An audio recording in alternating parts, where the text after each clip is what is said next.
Hello, my name is Alessio Gaspar. My goal in this video is going to summarize for my colleagues in the CSE department the findings and the discussion that we have conducted in our small working group. So that small working group was composed of Kemi, Paul, Ismail, and myself. This working group was part actually of an initiative called the SOS initiative, Steering Online Success Initiative. The goal of that initiative that was actually organized by the STEER grant at USF was to respond to the COVID-19 pandemic and its implication in terms of the modalities of delivery for our course. So to jump right in and to try to give you the idea of why this initiative came about and what I'm going to discuss in this video, let's start with what happened around spring last semester. So every faculty at USF had to rather abruptly convert their face-to-face course to online delivery. So online delivery in this case, for most faculty, for the vast majority of faculty, it was synchronous online delivery, meaning that there were still class meetings, they were just happening through video conferencing online. So this is a daunting task, okay, especially in such a short period of time, and especially if you've never had experience before, working on online courses of any sort, whether they be synchronous or asynchronous. So fortunately, most faculty at USF survived it. Most of them did great actually during this transition. But the whole idea of this SOS initiative and the whole idea of this video is that it's not because we survived this transition that we should not get together afterward and talk a little bit about what happened. Okay, so what we want to do in this video, we want to try to summarize discussion that have been going on over the summer among about 35 faculty that have been recruited in the science and engineering department and colleges at USF. And those discussions were centered on what worked for you? What did you have to do during that transition in terms of strategies, in terms of tools that you use that allowed you to actually survive this transition to online teaching? So each of us was tasked actually to prepare a video explaining those strategies and tools that were successful for us in our courses. And what happened after that is we broke down those about 35 faculty in groups of about 10 faculty, anything between 9 to 12. And those small group reviewed actually each of the other members' video. And then we met together and we discussed it and we tried to identify pretty much common trends, common strategy that we adopted and examine a little bit the variant of such strategies that we came up with. After that, this is where we had those work group, okay? And after that, the work groups were composed of different members, so we didn't meet with the same faculty that we met in the main groups. And we discussed once again what we learned from other faculty at the previous meeting. And we tried to come up together with something, some material, some list of strategy and tools that we could then go back to our department and share with our colleague. And this is where we are at now. So we met with my 3 colleagues. It was the groups were constituted at the department level, or if there were not enough people in the department, then at the college level. So we came from different horizons, and we reviewed the material, what we learned, and we designed actually this presentation together. Okay. All right. So this presentation is going to be articulated in 3 parts. We are going to talk about, of course, strategies and tools. That's the overall theme, okay? But we are going to focus more particularly on 3 themes: student engagement, content delivery, and assessment. If you are curious and you want to access actually the full list of indexed videos that were produced by those 35 faculty, you can do so by jumping into that Google Doc shared document, okay? Each video has been indexed so that you have timestamp with the different topics being covered, so a sort of table of contents. So you can really take a brief look at the Google Doc, and you'll see immediately what is of interest to you, and you'll be able to jump right in. Talking about jumping right in, let's get started with the first part here, which is actually student engagement.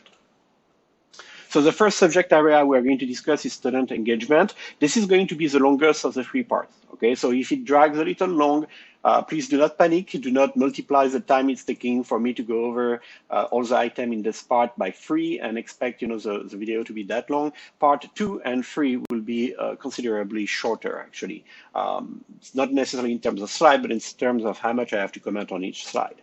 So we are going to look at strategies, and we're going to look at the tools that allow us to enable the strategy. Everything that I'm going to talk about, or the vast majority of what I'm going to talk about in this part, applies to both face-to-face, online synchronous, and online asynchronous delivery, okay? It's just that once you transition to online, some of those aspects become essential. Whereas they were desirable in a face-to-face class, if you do not implement them in an online class, there are a lot more chance for your student to drop, your attrition rate is going to increase, etc. So let's take a look at the first strategy. So the first strategy that was discussed actually in the group of 35 faculty and then in our smaller work group was to reconsider the meaning of office hours. So we all agreed that we had to have constantly open a sort of weekly online session, no matter what tool exactly you use to hold your lectures or your live lecture. You can use the same tool to do your office hours. Your TAs can use the same tool as well. So we all agreed on that. Some of our colleagues mentioned that the term office hours, and this is once again true face-to-face, but maybe even more important online, the term office hours might be actually misleading to some students, especially first-generation students. So we had discussion about trying to emphasize the role of office hours, okay? If you don't want your student to turn into video watchers, like YouTube consumer, you really need to emphasize that they need to contact you. And this might be actually a challenge online, more so than face-to-face, where there are always a few students hanging around after class, and it makes getting them to come visit you during office hour easier. The tools to achieve this kind of stuff, it's the very basic stuff that you are all familiar with, I'm sure.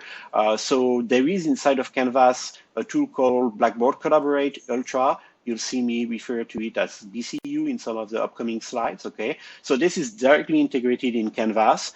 We've had a presentation last week at the department meeting about MS Teams, which is getting more and more integrated in Canvas as well. Some of our colleagues during spring and summer used even completely alternative ways to make their presentation. So Discord has been mentioned, Slack has been mentioned. So there is a plethora of tools. Personally, I've been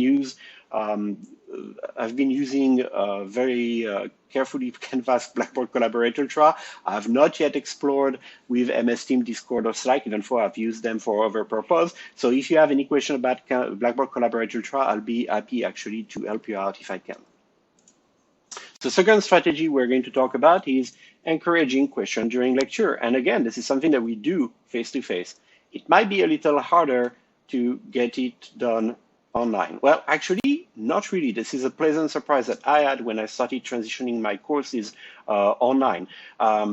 We have often shy students, and we spend a lot of time trying to build this trust in face-to-face class where people are going to be comfortable interrupting the flow of the lecture or responding to a prompt for question and raising their hand, and suddenly they might feel that the spotlight is on them, okay? The good news is when you are online, every one of the online broadcasting tools that I mentioned in the previous slide has a text-based chat window. So you can have this open on the side of your screen as you are lecturing, as you are presenting. And if you can train yourself to keep an eye on that chat window, then you will find that students are very comfortable, generally speaking, asking questions, typing questions. It feels a lot more comfortable than just, taking the microphone, raising even your hand, even virtually and stuff like that. So maybe this is due to the Twitch culture, where a lot of our students actually use that mode of interaction with a presenter when they are like listening to a Twitch stream, but bottom line is that they are naturals at it, and if we encourage it at the beginning of our lecture, of our courses, then we can get a lot of questions like that. It's good interactivity, it's good engagement from the student. So not much to say about the tools. This is just chat window integrated with whatever broadcasting tool you are using. So having student ask question is what I would call active learning level 0. Okay, that's the bare minimum for reaching some sort of engagement of student and active learning. Okay, but now we can go a little further. So the second strategy we're going to talk about is using polls. inside of your live lecture. So the idea of this strategy is to weave into the lecture's content basic comprehension questions. They don't have to be super challenging questions, but they are there to reinforce the essential points. So those questions are going to help you actually detect whether a vast majority of students, for example, completely missed the point that you tried to do in the last 5 minutes. If so, well, you might want to not move forward immediately, right? So this is really the idea behind polling. Quick, simple, most of the time improvised question that allow you to actually gauge if your student are still following what you are trying to guide them through. Okay, it also keeps students a little bit on their toes, especially if you couple that with participation points, okay, which you don't necessarily have to, but it keeps them engaged. It makes the whole lecture interactive, which is much better than, for example, listening to a recorded video, right? And some faculty also in our meetings have mentioned that they use this to simply take attendance. So again, participation point, attendance. So we'll talk a little bit more about attendance later, but this is kind of a difficult question, whether you should take attendance online or not, okay? I guess it's also difficult face-to-face, but anyway. So the second thing I would like to mention is, even if you don't intend to query your student on content-related questions during the lecture, you might want to look into polling tools just as a way to be able to do what we all do when we read the body language of our student. We can tell if the students are getting bored, tired, distracted, etc., if they are getting lost, okay? Online, you don't have that body language. Most people turn off their cameras. Even if they turn on their camera, it's difficult to have like 80 students on your screen and track them like this. So what you can do instead is a quick improvised poll question. Am I going too fast? Yes, no. You don't even have to type the question. You open a poll, and you ask verbally, am I going too fast? Yes, no. You enable two options, yes and no, true, false, and there you go. You have instantly a way to measure the temperature of the room, I would call it, inside of your virtual class, okay? So it's kind of a substitute for reading the body language. The tools to use that. So again, when I go over the tools, generally I go very fast, okay? My point is to give you here links and names that you can then research or ask us about, and we'll be happy to help you out. Paul and myself as a department representative in this work group, and we'll be able to fill that question if you have any on those tools, hopefully, and help you get started. So what you might consider using for in-class polling? Well, Blackboard Collaborate Ultra has a poll feature. It's located inside the Share Content tab. It's very minimalist, but again, just to take the temperature of the room, it's perfect. Microsoft Teams also has a polls app, which is not what we discussed at our last faculty meeting. At the last faculty meeting, the emphasis was on Microsoft Form, which is another way that you can actually design those quiz, etc. So think of it this way. Even when you use a minimalist tool to do the polling, really all you need is for that tool to say, here are the options available, option 1, 2, 3, 4. And then on your slide, if you want to prepare a question ahead of time and you don't need to improvise a question, on your slide, you can have like the detail of the question with all the options. So you really don't need a heavy duty tool to be able to make that work, okay? And then there is a last tool here that was mentioned by some of our colleagues. I honestly don't have any experience with that one. So I've just put the reference here. If somebody is interested, I will look into it with you. So now we're going to keep increasing the level of engagement, okay? So we talked about having students ask questions as being level 0. Then now we're talking about we prompt them for answering question, because sometimes the question do not come naturally. It's what I like to call the deer in the headlight syndrome, right? We bombard our student with new material during the lecture. They don't have the step back to look at it and come up with meaningful question, maybe. Okay, so we prompt them. The next level of active learning, I would say, is to leverage peer learning techniques. So my interest in peer learning technique has been more specifically in peer instruction. Peer instruction is when you present one of those polling-like question on your slide. But this time, it's not a trivial question. You're not trying to take the temperature of the room or just ask students if they understand the concept you just explained. You generally use questions that embed distractors, if they are multiple choice, that are going to talk to the common misconception of students. So there's a lot there that we can talk about concept inventory and stuff like that. I would be more than happy to elaborate with anybody who is interested. There is a way to deliberately design those questions so that they allow students to pretty much get rid of those common misconceptions we expect them to have, okay? So you present such a question to your student, you have the student answer, then you have them, so their first answer is individual, this is what they think. Then you have them talk with one another for like 1 or 2 minutes in class or online, okay? And when they are like talking to one another, they try to pretty much compare the answer and convince each other of who is right, who is wrong. And then they get another chance to submit again their own individual answer. Maybe they revised it because their classmate convinced them that they were wrong, okay? So this is a general framework for peer instruction. The second peer learning technique we're going to talk about is peer review. And for this one, if you have questions, I would redirect you to Paul Rosen, who has been experimenting much more than I have with this particular technique. The idea of peer review is similar, but this time you can do it asynchronously. You don't have to do it inside the live lecture itself. And what you have is students generally grading each other, or at the very least reviewing each other's work and providing meaningful feedback, okay?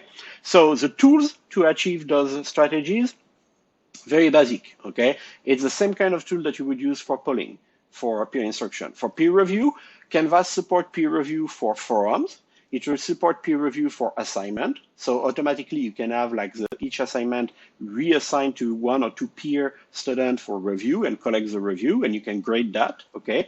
And Paul mentioned another tool called Critique, which I don't have personal experience with, but here's a reference if you want to explore a little bit. And if you have questions, please follow up with Paul. He'll be happy to help you out. Still trying to ramp up the level of engagement for students. Now let's talk about, I still want to do the same kind of things that I wanted to do in peer instruction, but maybe I don't want to just have students work based on an MCQ, a multiple choice question that I have on a slide. Maybe I want them to work for 5-10 minutes or longer amount of time, okay, on a problem that they are trying to solve. So this is where breakout rooms, breakout groups, they have different names depending on the tool you are using, allow you to implement those breakout activities. You pretty much interrupt the flow of the lecture. So you lecture for half an hour, for example, then you interrupt your lecture for 10 minutes. And during those 10 minutes, the students are going to be dispatched into different virtual rooms. They're going to be able to work together on a task that you assigned them to do. And then they're going to be able to come back to the main room. You are going to drag them back to the main room.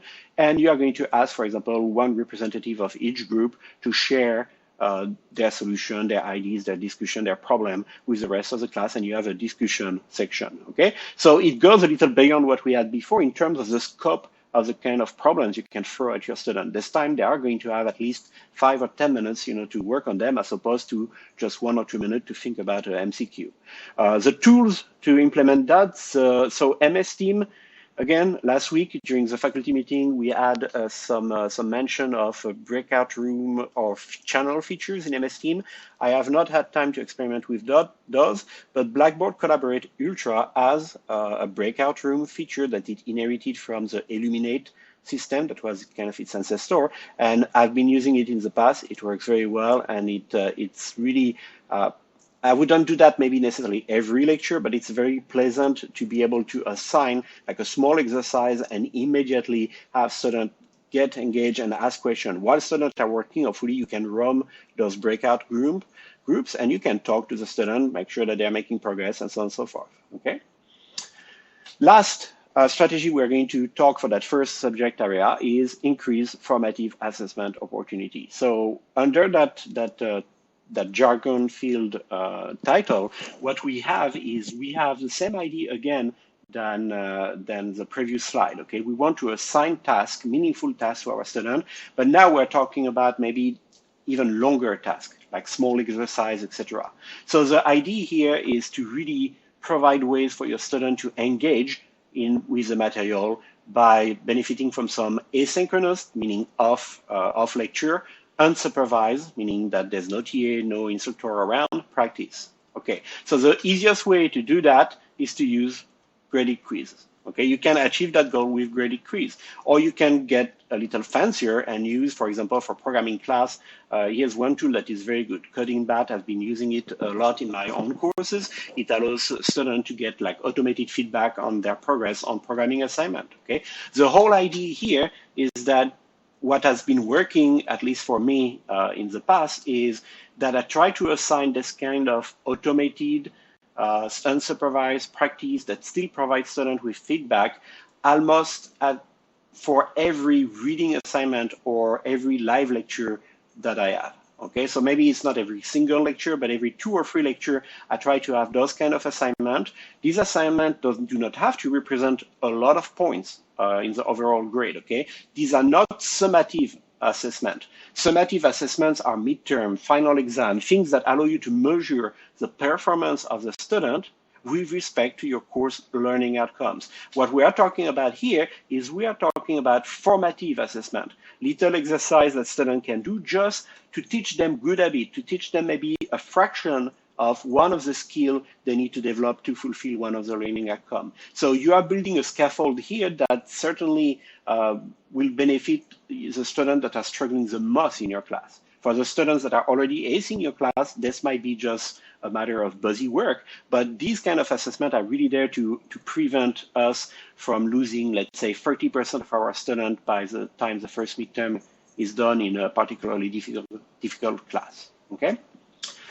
All right, and we are done with the first subject area. So like I said, subject area 2 is going to be shorter, subject area 3 is going to be even shorter. So for subject area 2, what we discussed in our group was content delivery method. And there's very little to say here in terms of introduction, because we all know that we had to transition to online delivery, and more specifically, synchronous online delivery.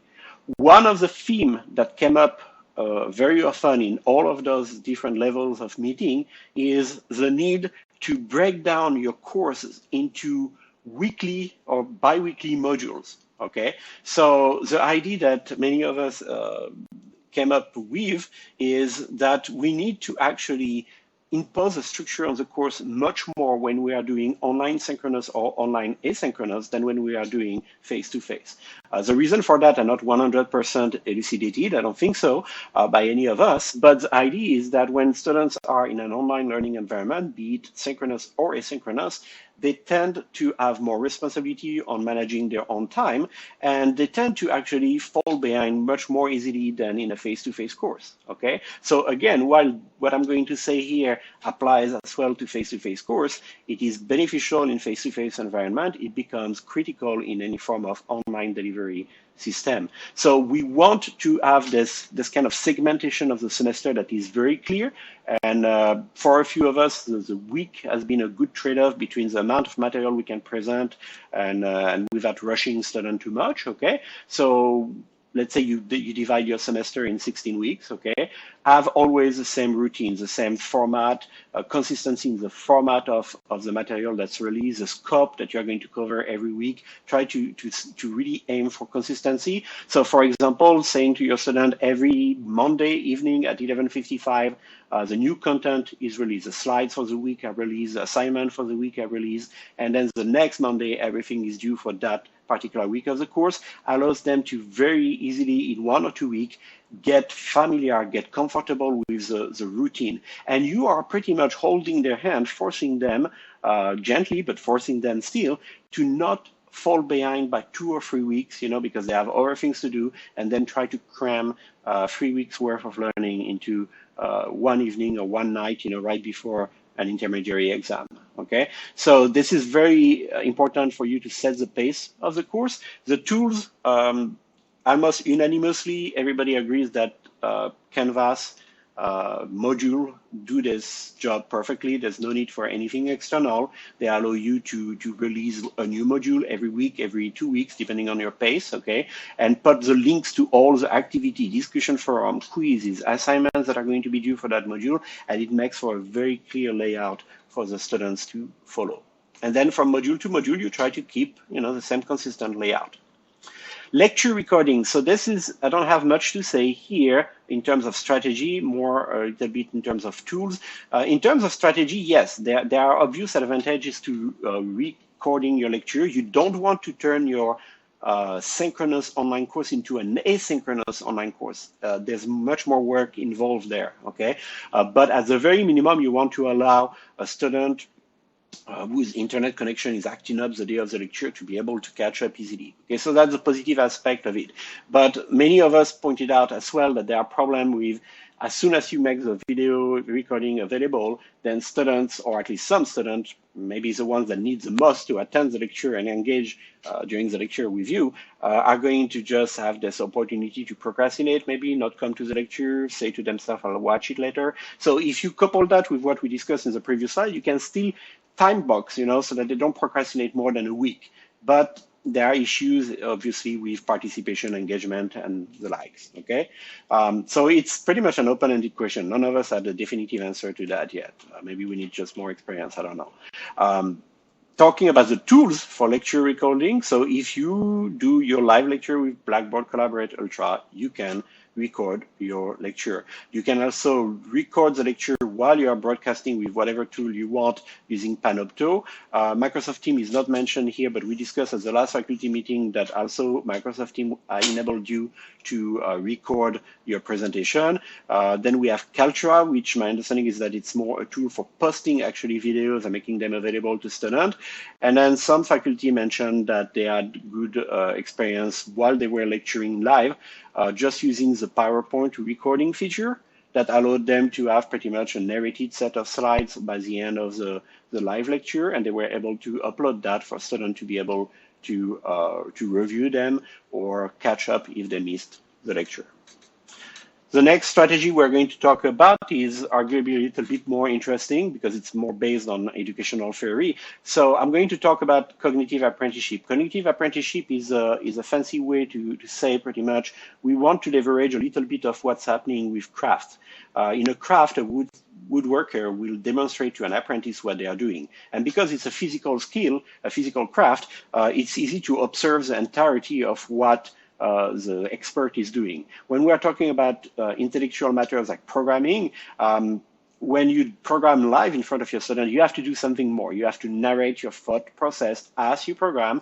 You have to kind of like learn to multitask here so that you can expose actually what's going on inside your head because it's not necessarily visible to your student, right? So the cognitive apprenticeship field actually regroups everything that goes under the umbrella of I'm going to teach by demonstration. And the two different strategies that we have been talking about in our group discussion are demonstrations that are led by the instructor. So we are used to that. This is generally what we do face-to-face. Okay, like as a podium PC, we would show students how to solve a programming problem, for example. And then the second strategy that we talked about that still falls under that cognitive apprenticeship umbrella, but borrows also a little bit from peer learning, is something that I experimented with like years ago, which is called student-led. For example, student-led peer coding or things like that. So student-led demonstration where you actually use the sharing desktop solution of whatever broadcasting tool you are using to allow participants to share their desktop.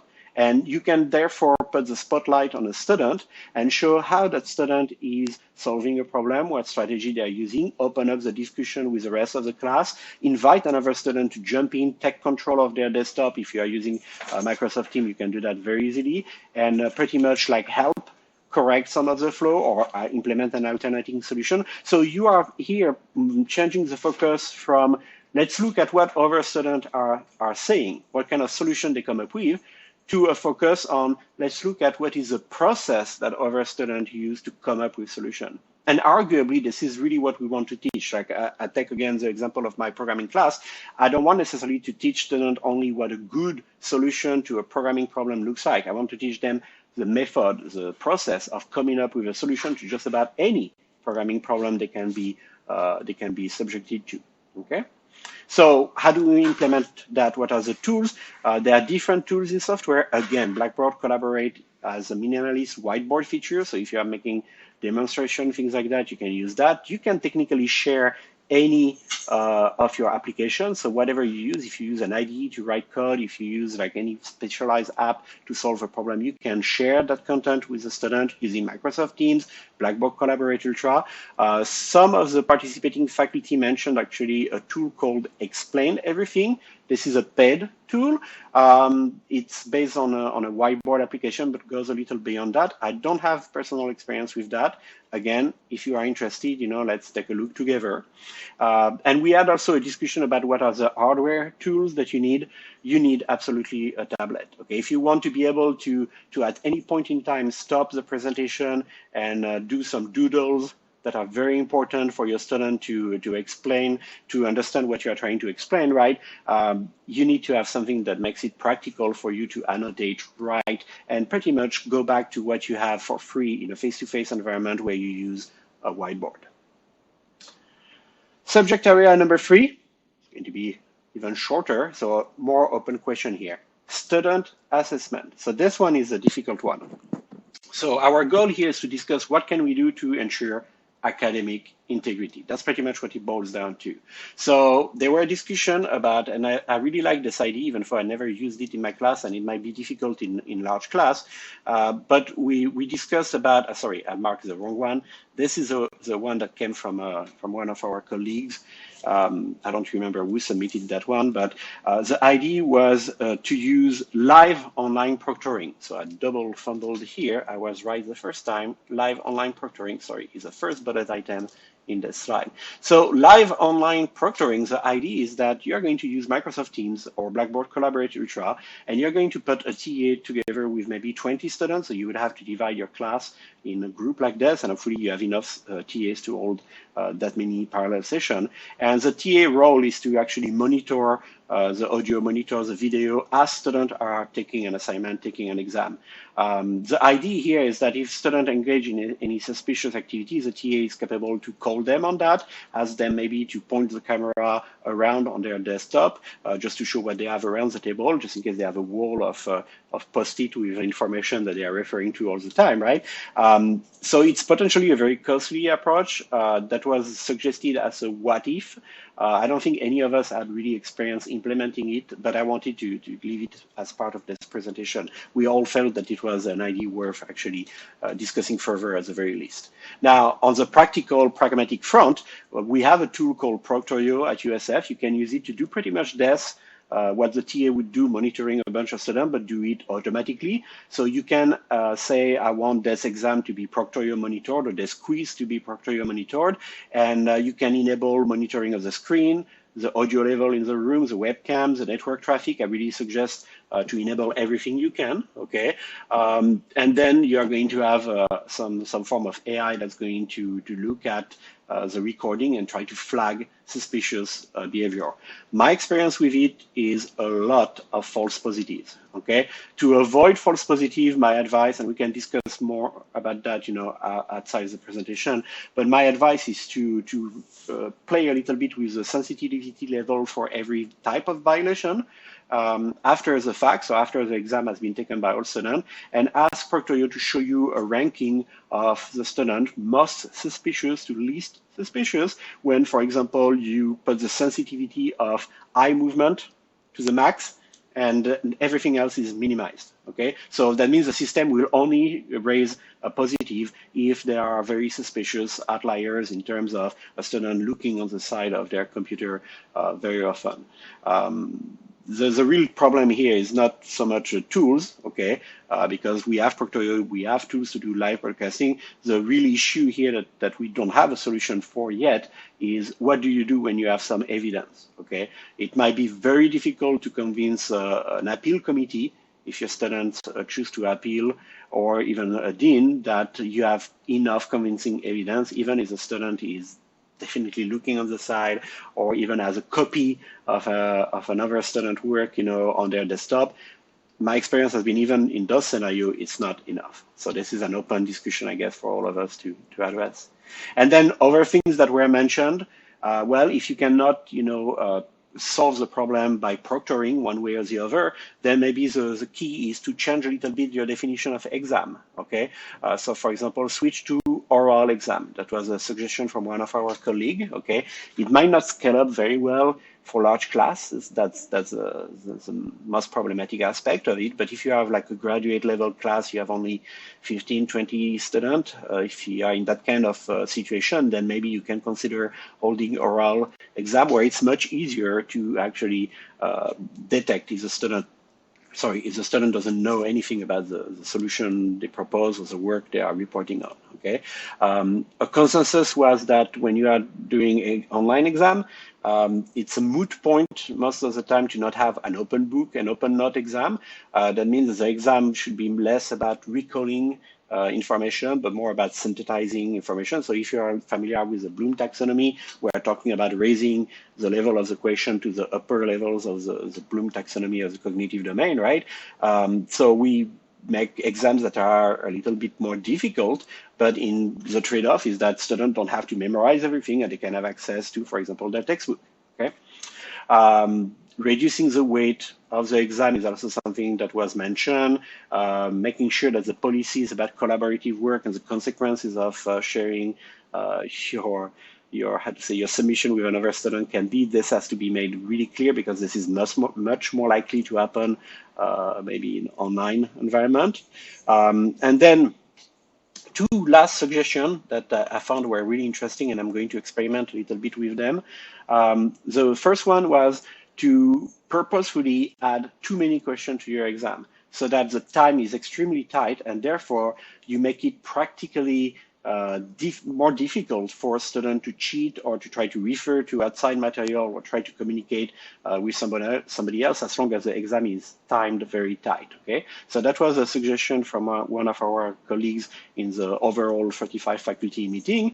And then the other suggestion that I thought was really interesting was divide your exam into, let's say, 5 main topics, 5 main questions maybe, or series of questions, and inside of each part, do much more work than you would normally. Instead of preparing, for example, 1 question for each part, prepare 5 questions for each part. So initially it's a lot more work, but the idea is that then you are going to use the Canvas feature that allows you to, in each part of the exam, pick randomly one of the questions, and that's going to allow you to have a lot more variation between the exam. Of course, you have to be careful and keep it fair so that all the questions are, the technical term I think is isomorphic, meaning that they assess the same difficulty level and the same type of learning outcome. Okay, so it's not necessarily obvious, it's a lot of work, but that might actually be very efficient at deterring basic cheating attempts.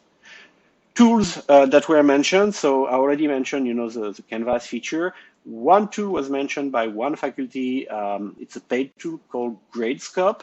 I'm not sure I fully understood actually its feature. It's actually allows you to, if I understand it correctly, it allows you to process student submission, to do some at least partially automatic grading. So again, this is not one of the tools that I can immediately be of any help with, but definitely if some people are interested in looking into it, I will join those groups and work with you to try to get you started. All right, and we are done. So congratulations on your first hard transition from face-to-face to online during spring break last semester. I hope at least some of the aspect of this video, some of the aspect of the discussion that we had in this SOS initiative will be relevant to your course. And more importantly, please consider this just as a discussion starter. So feel free to reach out to me, to contact me. I'm always happy to discuss this kind of stuff with my colleagues. And if I can be of any help, if Paul can be of any help, we'll be happy to serve as your contact in the department regarding what was done in this STEER SOS initiative.